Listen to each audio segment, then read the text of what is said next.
programme vous est offert par Illico Cash.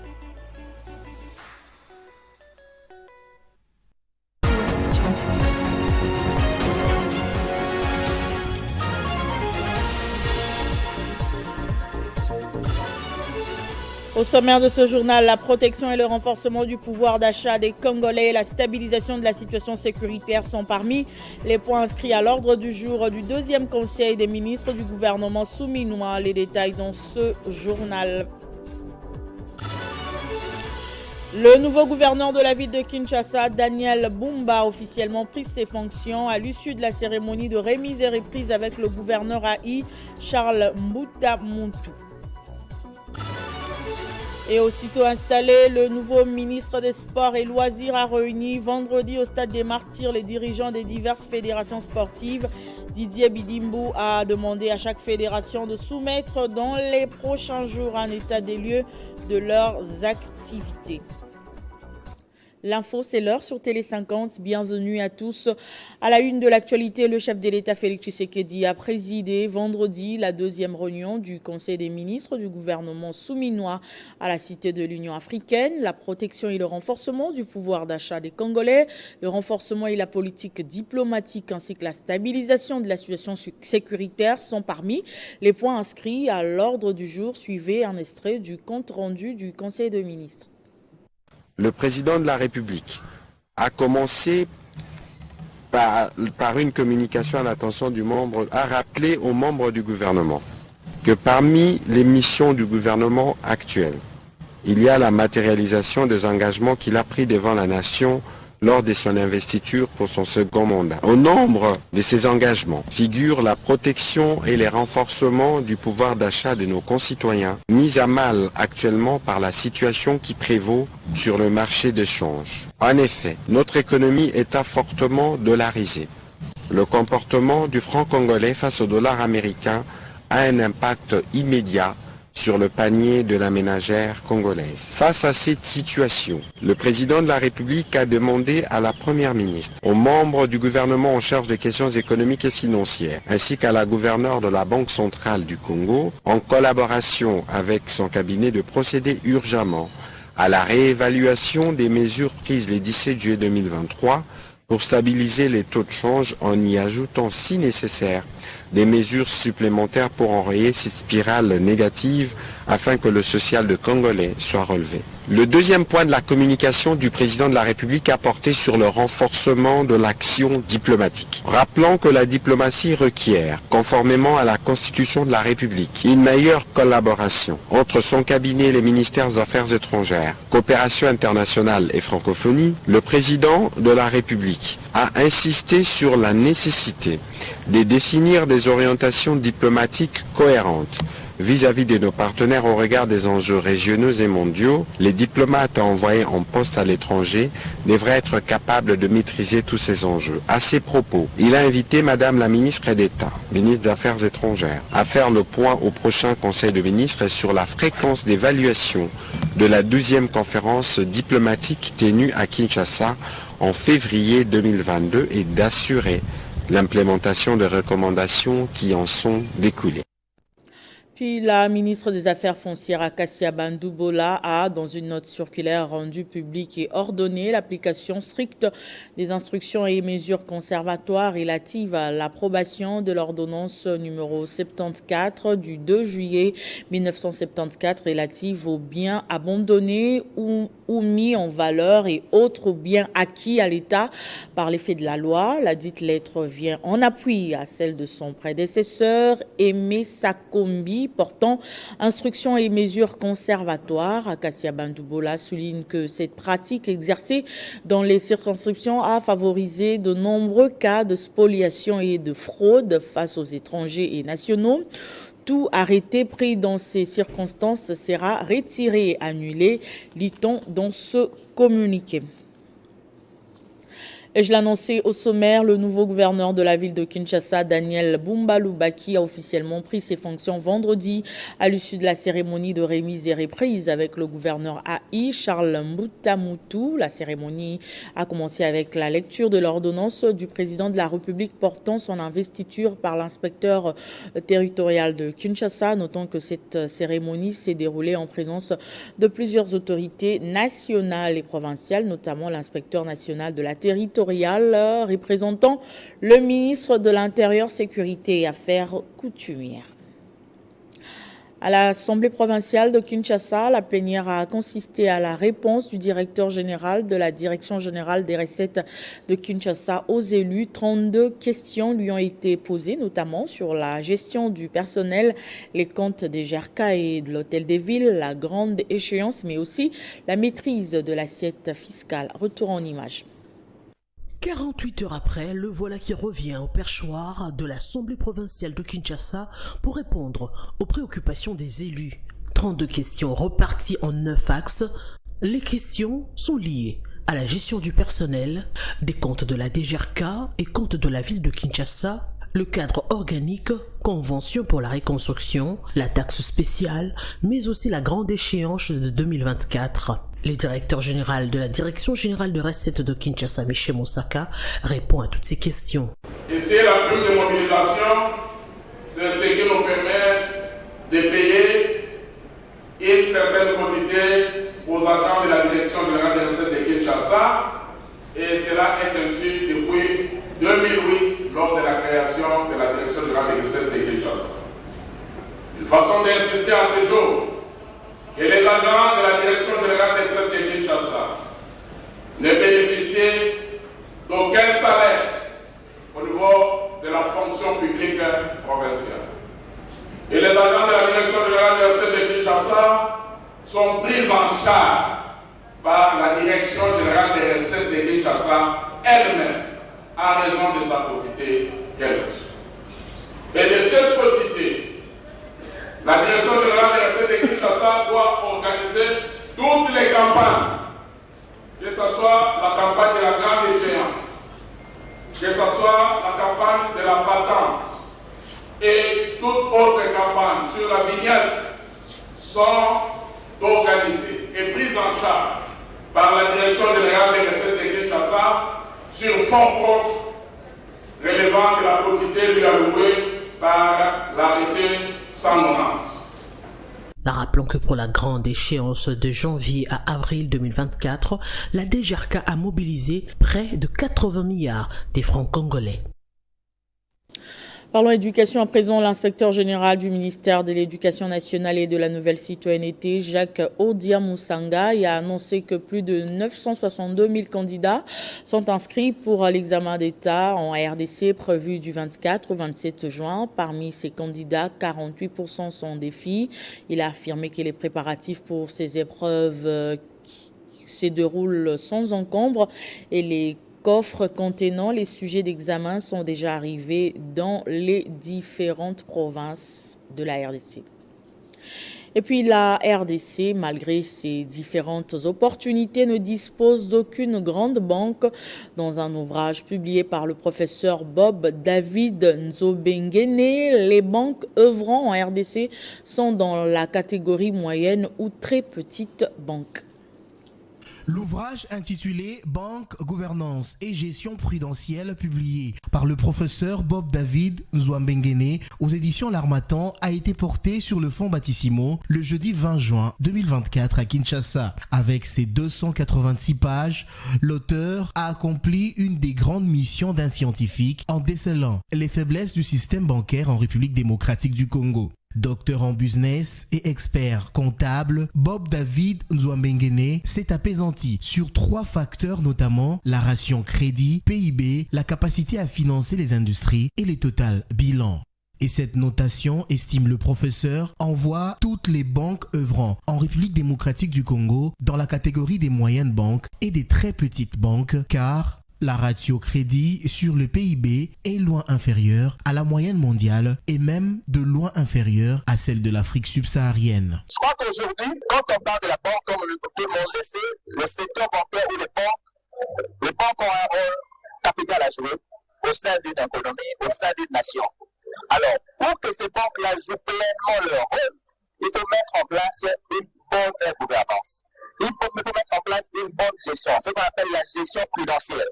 Ce n'est pas simplement la gestion classique, mais c'est une gestion beaucoup plus prudente parce que une banque, en fait, qui gaspille ses ressources, gaspille les ressources du public parce que les dépôts que les banques utilisent, ce sont les dépôts du public que les banques utilisent pour prêter, en fait, à ceux qui ont besoin de financement. Ce livre est recommandé aux scientifiques, aux professionnels du secteur bancaire en RDC, mais aussi aux régulateurs qui doivent prendre des mesures nécessaires pour améliorer ce secteur.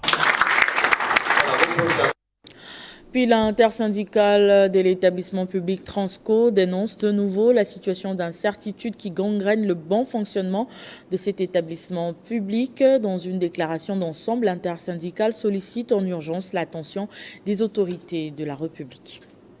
Pour la énième fois, nous, l'intersyndicale de l'établissement public Transco, revenons de nouveau pour dénoncer la situation d'incertitude qui gangrène le bon fonctionnement de l'établissement public de transport au Congo, Transco en cycle.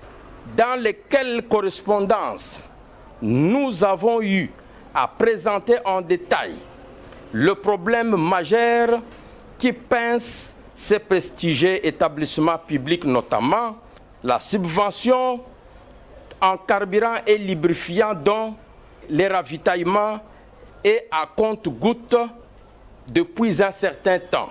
La subvention d'équilibre en suspension depuis 2016. Les créances de personnes non payantes, jamais payées. La dotation du gouvernement délibérée en Conseil des ministres.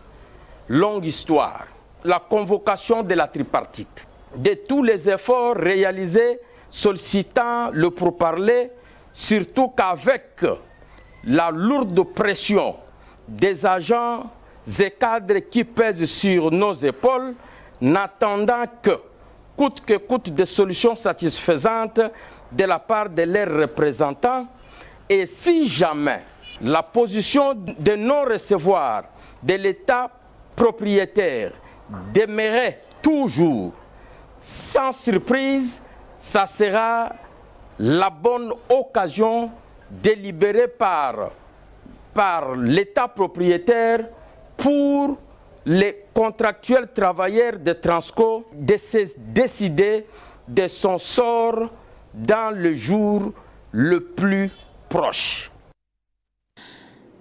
Et à l'APCSC, les agents ont été outillés au cours du forum sur les infrastructures, un atout majeur pour l'APCSC qui a pris part active à ces assises de 3 jours. Durant 3 jours au Fleuve Congo Hotel, les agents de l'APCSC ont participé activement à ce forum d'infrastructure qui avait pour thème accélérer le rythme de la mise en œuvre de la réalisation des projets d'infrastructure en RDC, un impératif pour un Congo émergent. Depuis les goûts de ces assises données par le ministre des ITP, plusieurs autres orateurs ont fait le tour du perchoir des ministres experts en secteur public et privé. Objectif, outiller les agents de cette structure qui est chargée de suivre les projets. Pour ce jour de clôture, le directeur général de la PCSC a relevé l'importance de ce forum, plus particulièrement pour les agents. Nous avons trouvé qu'il est important d'abord que les agents puissent vraiment s'imprégner de nos objectifs, de nos missions, de nos valeurs, de manière à ce qu'on puisse poursuivre ces objectifs de manière harmonisée, parce que lorsque vous mettez les gens ensemble, il y a différentes personnalités. Donc pour que l'environnement soit un environnement qui facilite la réalisation des objectifs, il faut qu'on se mette d'accord. Après plusieurs plaidoyers faits par le directeur général de cette structure, l'État congolais a mis à la disposition de la PCSC le moyen qu'il faut afin de lancer et suivre le projet qu'il faut. L'avenant est une sorte de pédagogie pour faire découvrir la PCSC, mais la PCSC pour l'instant ne gère qu'une seule convention, et cette convention c'est ce qu'on appelle la convention du programme sino-congolais. Et donc dans le cadre de ce programme, il y avait des procédures internes qui ralentissaient le lancement des travaux. Mais là, je peux vous dire que nous sommes fin prêts et j'annonce déjà que demain, le 22 juin, nous lançons le premier projet qui est celui plutôt de la construction de la rocade sud, est et ouest, la périphérique qui va aller autour de la ville de Kinshasa. Au sortir de ce forum, les agents de la PCC ne tarderont pas de mettre en pratique tout ce qu'ils ont pu acquérir de ces assises. Je l'annonçais au sommaire également, aussitôt installé, le nouveau ministre des Sports et Loisirs a réuni vendredi au Stade des Martyrs les dirigeants des diverses fédérations sportives. Didier Boudimbo a demandé à chaque fédération de soumettre dans les prochains jours un état des lieux de leurs activités. Nous sommes au stade de Martyrs. Autour de cette table, le patron des sports et les responsables des fédérations, ainsi que le membre du bureau du comité olympique congolais. Le maître mot, la présentation dans un bref délai de leur calendrier semestriel de compétitions nationales et internationales à venir. Présent lors de cette réunion, le secrétaire général du comité olympique congolais est rassuré quant aux futurs prometteurs pour le sport. On peut rassurer les membres du mouvement olympique et sportif national qui a une réelle volonté dans les chefs du nouveau ministre pour accompagner les fédérations nationales sportives. Didier Boudimbo s'est engagé à collaborer étroitement avec toutes les fédérations.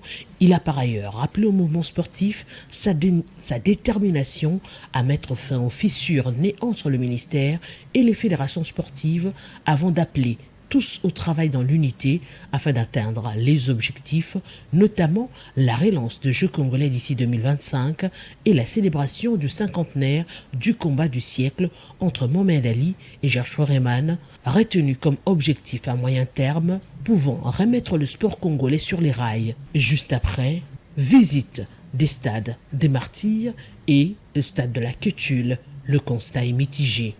On va faire Kinshasa, on va faire les provinces, on va faire partout, mais en même temps, tout en faisant le tour qu'on va faire, on va travailler au même moment. Parce que sinon, si on commence à faire des tournées à travers le pays, ça va nous prendre 6-7 mois, on n'aura pas le temps de travailler. Là, quand on finit ici, demain, c'est vrai qu'on a un conseil de ministre, samedi, on va faire tout ce qu'il y a comme stade au niveau des communes, et puis même au niveau des camps militaires, et même pour voir tout ce qu'il y a comme terrain de football, tout ce qu'il y a comme installation sportive, pour essayer de voir maintenant qu'est-ce qu'on peut apporter rapidement. Le travail peut alors commencer pour ce secteur qui tient à cœur des milliers de Congolais qui espèrent voir le sport redécoller et pas que le football. Le programme des obsèques de Jean Moukoulou Kassongo, ancien léopard de la RDC, sera connu sous peu et le gouvernement congolais va prendre en charge l'organisation de ces obsèques. C'est ce qu'a dit le ministre des Sports et Loisirs lors d'une audience avec les membres des familles de l'illustre disparu.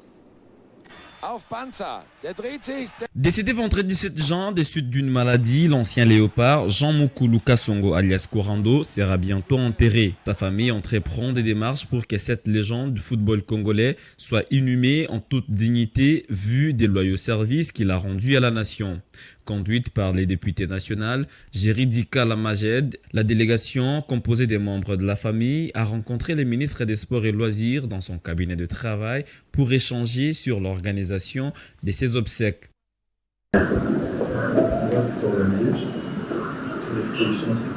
Sortir de cet échange, le ministre des Sports et Loisirs a rassuré la famille de la prise en charge du gouvernement, quoi de plus normal, satisfaire les membres de la famille du feu Jean Moukoulou, emmené par le député national Jéridika Lamajed. Parce que je vais se voir avec le ministre des Sports concernant le dossier de notre ancien joueur Kassongo Banza Korando.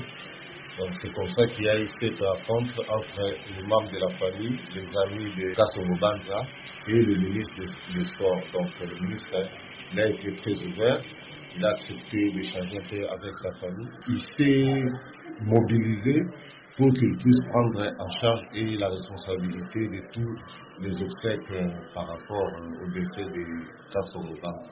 Bon, nous ne pouvons que remercier son Excellence le ministre des Sports Boudimbo de nous avoir accordé cette audience afin que la famille puisse se réjouir puisse se décharger aussi par rapport à la situation du deuil. L'un de ces quatre, le programme de funérailles sera connu. Pour rappel, Jean Moukoulou a été révélé au grand public en portant les couleurs de la SV Club, ce qui va les booster au niveau de l'équipe nationale où il sera très apprécié par le public qu'il l'avait surnommé Amokashi. En culture, pour finir, on va parler de la soirée de projection de la première du film documentaire Virunga Énergie, de l'obscurité à la lumière, dans le magnifique jardin de l'Académie de Beaux-Arts, en présence de l'ambassadrice des États-Unis en RDC, des diplomates américains, les ONG partenaires et les autorités congolaises et les représentants des communautés locales. Regardez. Ce film est un récit captivant qui raconte comment la ville de Goma est plongée dans le noir à cause du bombardement des installations d'une ligne haute tension des Virunga Énergie, entreprise soutenue activement par l'aide américaine le 6 novembre 2023, tout en révélant les conséquences du manque d'électricité au XXIe siècle. Il souligne aussi la résilience des habitants de Goma et des alentours du parc de Virunga. Et nous avons vu aussi comment la vie s'est améliorée quand l'électricité est revenue.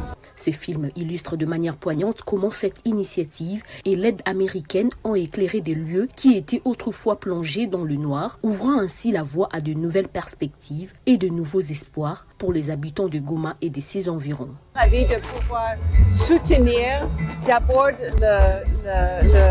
l'électrification de la RDC à travers nos programmes de soutien, le Power Africa USAID, qui aide les populations, surtout dans les locaux ruraux, parce que c'est là où il y a vraiment un besoin pour l'énergie propre surtout. À travers des images évocatrices et des témoignages émouvants, cette réalisation offre une plongée profonde dans le parcours inspirant du projet de la conception à l'exécution et fournit un aperçu de l'impact significatif que l'amélioration de cet accès à l'électricité a eu auprès des communautés locales. Le plaisir de voir les avancées et surtout moi la partie personnellement qui m'a fait plaisir c'est le témoignage de la population, voir les enfants qui travaillent le soir parce que moi-même j'ai grandi à Kikwit, une ville qui n'avait pas d'eau et d'électricité. En guise d'impact, à la fin de l'année 2023, plus de 30 000 foyers étaient raccordés au réseau Virunga Énergie, fournissant l'électricité à plus de 140 000 personnes. C'est la première fois que de nombreux foyers ont pu accéder à l'électricité, transformant ainsi leur vie quotidienne. La projection de la première de ce film a également eu le mérite de reconnaître le travail acharné de tous ceux qui ont contribué à sa réalisation. Ce journal est terminé, place au rappel des titres. La protection et le renforcement du pouvoir d'achat des Congolais ainsi que la stabilisation de la situation sécuritaire sont parmi les points inscrits à l'ordre du jour du deuxième conseil des ministres du gouvernement souminois. Vous avez suivi les détails dans ce journal.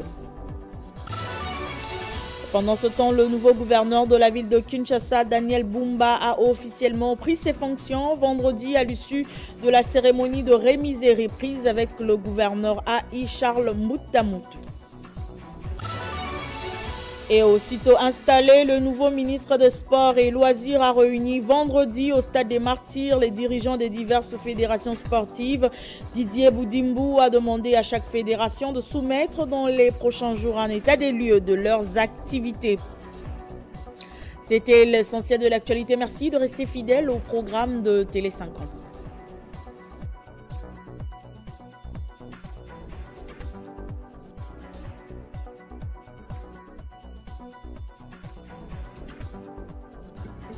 Retrouvez toute l'actualité en continu sur www.tele50.cd.